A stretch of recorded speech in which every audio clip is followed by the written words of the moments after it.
Hi everybody, welcome back to IBM Think 2025. You're watching theCUBE's continuous, ongoing coverage. My name is Dave Vellante. We're really excited to have Ramnik Bajaj here he's the Chief Data and Analytics and AI Officer from USAA. I got to share with you, USAA is a financial services company that primarily serves members of the US military. You may have heard of them, veterans and their families. Wide range of products and services, including insurance, banking, and investment solutions. And Gronk, our beloved Gronk, is not a member. Sir, welcome to theCUBE. Thanks for coming on. Thank you, Dave. Really appreciate it. So set the stage for us. You pride yourself on, you're obsessed with members, you're servicing, heroes in our country. Share a little bit about your perception of USAA. Yeah, absolutely, and thank you for having me, Dave. We are a 103-year-old company, proud to serve the military community with financial services products to ensure their financial security. And that's our core mission, and that's top of mind for everything we do. All the decisions we make, the directions we take, even with data or AI, is all oriented towards how can we improve the financial services products that we provide, how can we serve our members yet better. And we are proud to be well loved by our members, and we are grateful for that, and that's our core mission, and we continue to serve them the best we can. And awesome commercials. Of course, we're biased with our Gronk. I love this title, Chief Data, Analytics, and AI Officer. You've got it all. And we were talking earlier about Rich Wang's MIT CDO IQ conference. IQ stands for information quality. You've spoken at that conference, so that role of the Chief Data Officer, it used to be a back office function. It used to be focused on the really mundane, the governance, the data quality, which of course became super important during the big data era. And then the cloud data warehouse era created this analytics boom.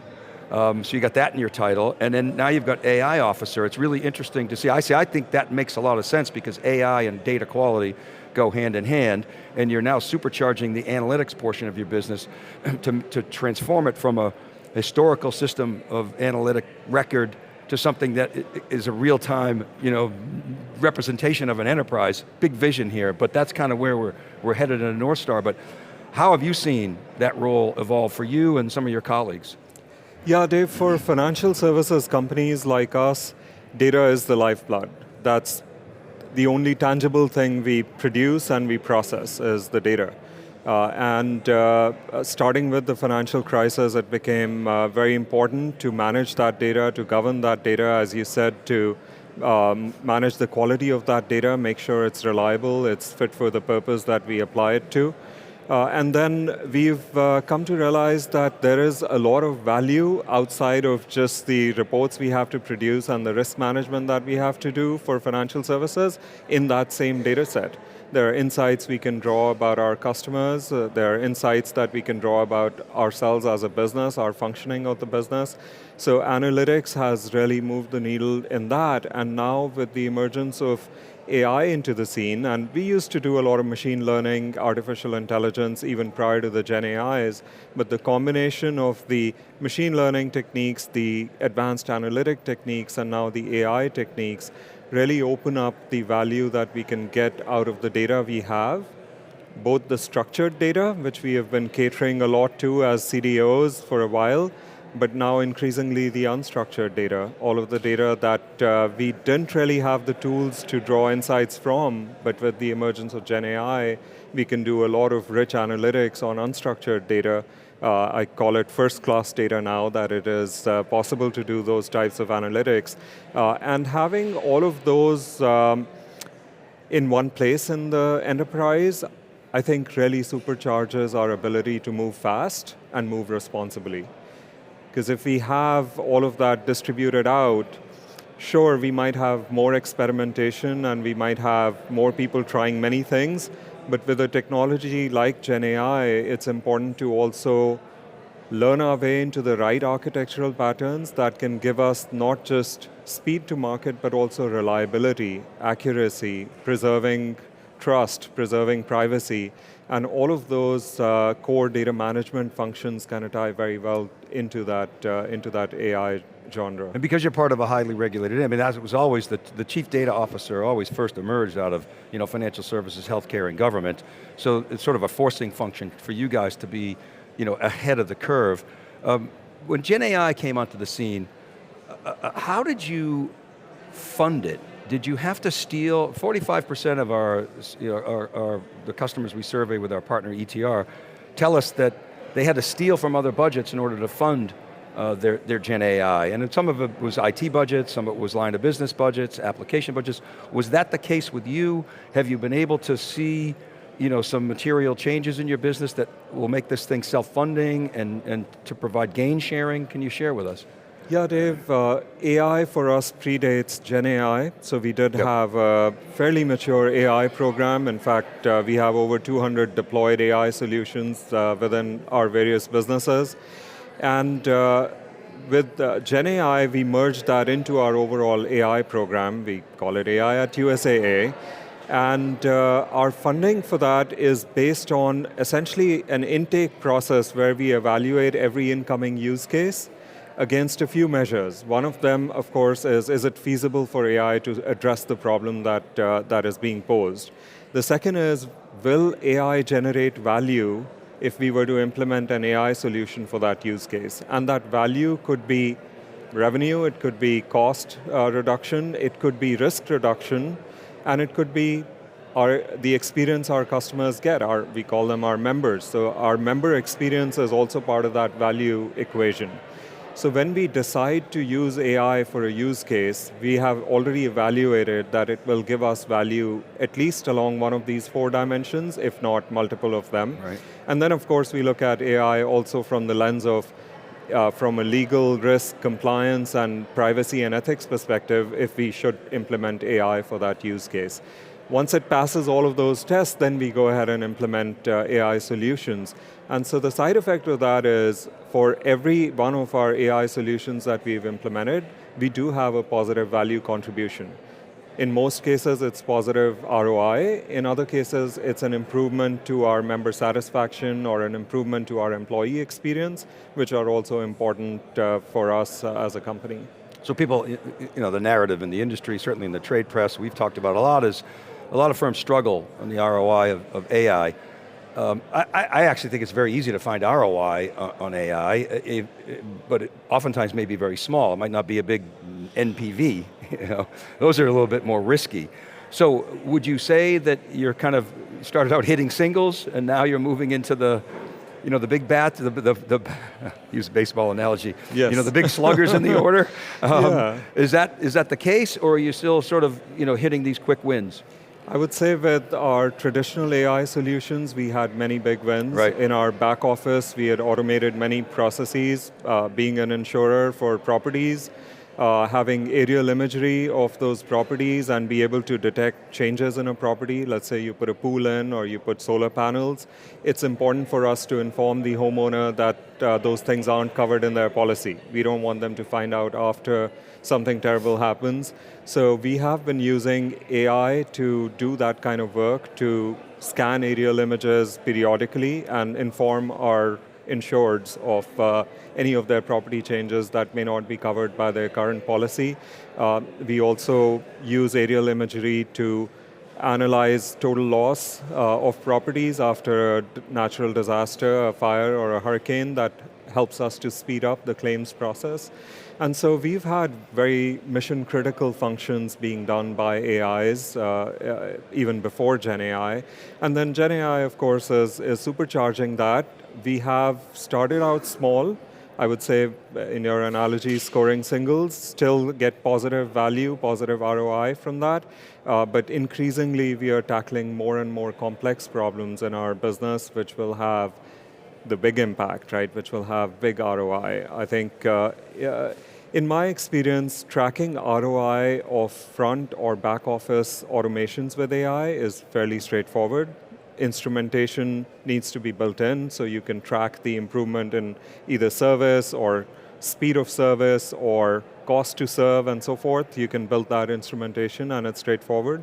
Where it gets a little bit tricky is where you're improving workforce productivity or you're providing software developers with tools that help them to do their jobs faster. measuring the true output of that is tricky, and I think we'll get there, but for now, we want to make sure our workforce is armed with those tools. So we have provided, we call it Eagle GPT. It's our internal workforce productivity tool to all of our employees, and then we've provided tools to our software developers, AI pair programmers, to help them with their jobs. And those are impactful, but it's also the trickier ones to measure. I liken the AI productivity, the piece that you just mentioned, that fuzzy ROI, I liken it to the PC era, the PC productivity in the local area network.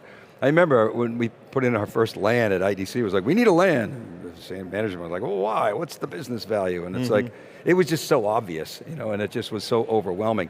You mentioned your ability to scan aerial, and then, I get them. I'm not a USAA member, but I'll get these marketing nudges like, hey Dave, your barn is not covered. And I'm like, I got to spend more, but I'm like, I want my barn covered. Right. So that, even though it's, I'm going to spend more, but I'm going to be covered more. So that's my choice. The reason I bring this up is when I think about, so it brings me to the claims process. When I think about online banking, it's amazing. You just, boop, deposit a check or move money, it's just awesome. Fraud detection has gotten so much better. Even in like auto insurance, claims, you can pretty much do everything on your phone. Are we going to see that type of simplicity for consumer interaction as a direct result of Gen AI? Dave, it is definitely our aspiration to get there, and Gen AI is providing us the tools to be able to do that. You're absolutely right. Banking figured out how to structure the data for transactions, whether it's a card transaction or a bank transfer decades ago, and because of that, it's ubiquitous, it's automated, it's integrated across the banking platforms. You don't have to worry about which bank issued your card, you can use it everywhere.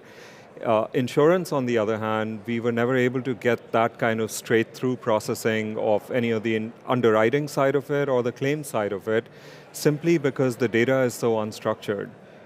Following an accident, you have a first notice of loss, a police report, a verbatim from both the parties involved. All of that is unstructured data. You get images, you get videos, that's unstructured data. And the traditional technology that we had up until Gen AI wasn't really able to track that, analyze that. So it was not a tractable problem for the computer systems of pre-Gen AI era to be able to do that. But Gen AI certainly gives us all of the tools to be able to do that, both on the claim side, also the underwriting side. In 2025, you can say 75 years after enterprises started using computers, we still don't have a data standard for a home inspection report. Every home inspection report looks slightly different. So how does an underwriter deal with that, right? They have to read the report. And so, but now with Gen AI, the time to develop data standards is past. We don't need them anymore because the Gen AI can understand the home inspection report. It can pull out the relevant attributes about the property that are important for our underwriting and be able to do that in a straight-through automated manner. So I do see us progressively improving the straight-through automation in the insurance industry. There will come a time when you won't have to file a claim, you won't have to call your insurance company, because the moment there's a car accident, the car will have an AI agent that will convey all of the information about the car damage to the insurance company's AI agent, which will then talk to the repair shop's AI agent, and all of this would happen behind the scenes without you even picking up your phone to dial a number or file something, right? But till we get to that stage of straight-through processing and automation, incrementally there are many steps we can take to automate our back office functions, and that's certainly our aspiration and the direction we are headed in. So you're very adept, obviously, with the structured data. Like you said, that's your business, and now you've got this sea of unstructured data, whether it's from CRMs, whether it's video and pictures, and so it sounds like you're in the process of figuring out how to actually take advantage of that. My understanding is you have a long-term relationship with IBM, relatively new relationship as it pertains to AI. Maybe you could describe that a little bit.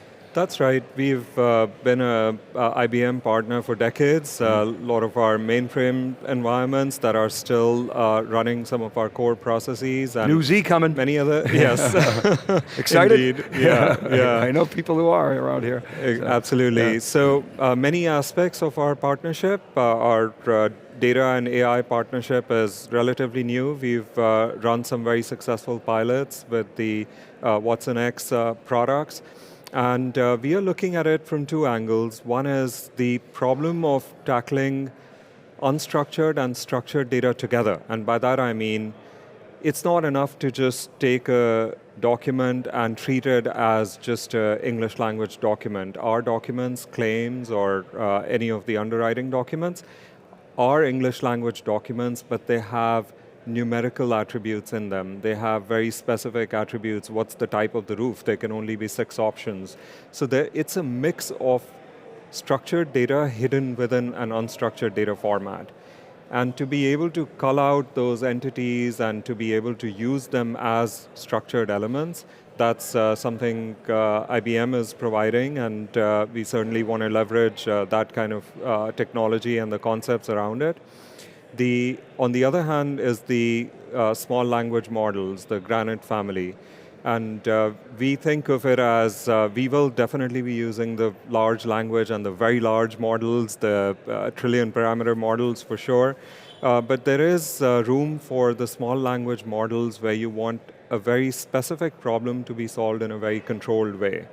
And that's where we expect to be able to use some of the Granite models, because you don't need a large model to do many of the tasks that we need to do and automate, right? And using a larger model than you need not just incurs inference cost, it also adds to the complexity of verifying and making sure you get reliably accurate outputs from the large model. So there's a right size model for the right job, and we expect to use Granite in many of those jobs that we do want to use a small language model for. We do want to fine tune it. We do want to be able to control its outputs. So today, all we talk about is AI. 10 years ago, all we talked about is cloud. I was talking to a customer yesterday, it was an IBM client, and they were saying, no, we're predominantly doing our AI in the cloud. I'm like, okay, fine. Some hybrid. We opened a studio recently in the New York Stock Exchange, so we've been hanging around with a lot of banks and a lot of financial services companies, and most of them are saying, we're not going to move our data into the cloud's too expensive, we're cautious about scaling, so we're going to build our own on-prem AI stack. Many of them, pretty much all of them, are mainframe customers. Okay, that's sort of an isolated opportunity to have integrated AI. What's your thinking about that sort of on-prem AI? I mean, are you moving your claim system into the cloud? I'm guessing probably not. Maybe some of the consumer-facing stuff is in there. And are you bringing sort of intelligence to those systems, and how are you doing that? Are you building out your own stack? Are you partnering with firms like IBM and others to build that stack? Does it exist? Is there a skills gap? I'm interested in how you're thinking about that whole sphere. Yeah, Dave, that's a very accurate perspective. I think that cloud will be the right answer for many of the use cases, and on-prem will be the right answer for many other use cases. So we expect to have both on-prem and cloud deployments of agent platforms, of AI platforms. We do expect to train some of our models on-prem on our own compute, and we expect to use pre-trained models from providers on the cloud as well. So there is no one size fits all, and for that reason we will have multiple AI platforms on cloud and on-prem, and pick the right one for the right use case. We have data sets that are on-prem, and if we are to use them for training our models, we would be doing that on our on-prem compute as well. And we do that extensively even pre-Gen AI. I want to ask you about explainability. The auditors, the sort of risk managers focus in on that topic. When I see some of the large language models, the foundation models, obviously they're getting better. They sort of, they throw at you what they're thinking about on the side.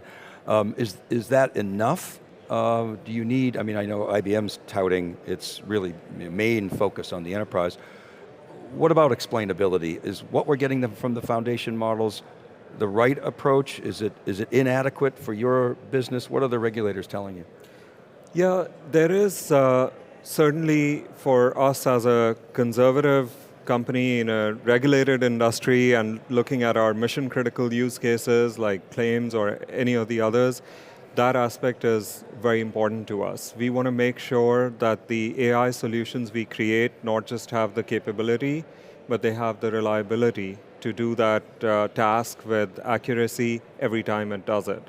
And so while in traditional AI, we used to think a lot about explainability of the model, and our entire model risk management practices were based around being able to have that level of explainability. In the Gen AI world, we think of it much more in terms of observability. So can we observe every output of the AI model, of the AI solution, and be able to apply measures to assure ourselves that that answer is accurate based on whatever the criteria are for accuracy. So we are very focused on observability of the AI solutions, and then we want to constrain the large language models to only apply the reasoning or only apply the logic or only apply the natural language interpretation, but constrain it to the data sets that we provided. So for example, if we have an AI solution that can tell you the status of your claim, we don't want to expose any other system to it other than the API that can tell you the status of the claim. That way, it's not hallucinating, it's not fabricating other answers, it's not going off and doing something with your bank account, because we've constrained it to understand the question. If it is a claim question, then this is the API to call, and this is the only system you have access to. If it's answering questions, we constrain it to only the set of documents that it should answer those questions from. So for example, we have a use case we have already deployed to all of our frontline staff. These are our member service representatives that pick up phones 200,000 times a day to answer questions that our members are asking. We've directed the AI solution to the roughly 20,000 knowledge documents that we have. And the AI can only answer the question based on those 20,000 documents. So when a member asks a question and the MSR doesn't know, the member service representative doesn't know the answer, they're asking the AI the question and it's answering based on just those documents. So we constrain it, and that way we get more reliability out of it. And if the answer is not contained in this set of documents, do not answer it, right? And those are some of the techniques between observability, between constraining the AI solutions to the information we need it to use for the problem, that we are able to get to that kind of reliability of these solutions. Ramnik, is that a RAG-based chatbot? Is that technology capable of doing that, or do you have to enhance that further? Obviously you have the data call, you talk about your contact center. I just had Mark Benioff on theCUBE the other day, and he was saying like 80% of their inbounds are now, you've heard this talk track from Mark. That's right. Is it RAG-based chatbot, or is it more than that? It's RAG-based chatbot with semantic search embedded into it. And the evolution of that will be, of course, into the AI agents, right? I liken RAG-based chatbots to a brilliant employee that you keep locked up in a room, and if you have a question, you open the door, ask them a question, and they give you an answer, and then you go away. As we move into agentic, we are looking to now have that employee, the AI, have access to many of the tools in the company, have knowledge of many of the APIs in the company. So in other words, let them roam around in the office and figure their way around and be able to do much more than just answer questions, and now take actions on behalf as well. So while we started with the RAG-based and semantic search-based chatbots, the extension of that will be into agents that can go a step further into taking actions on behalf of the customer or the representative, because they have access to all of the tools to take those actions. And what about, Ramnik, what about edge use cases? Human wearables, you mentioned automobiles having sensors, there's sensors in everything now in our home, drones, their ability to scan. How is that data? It's clearly it's data.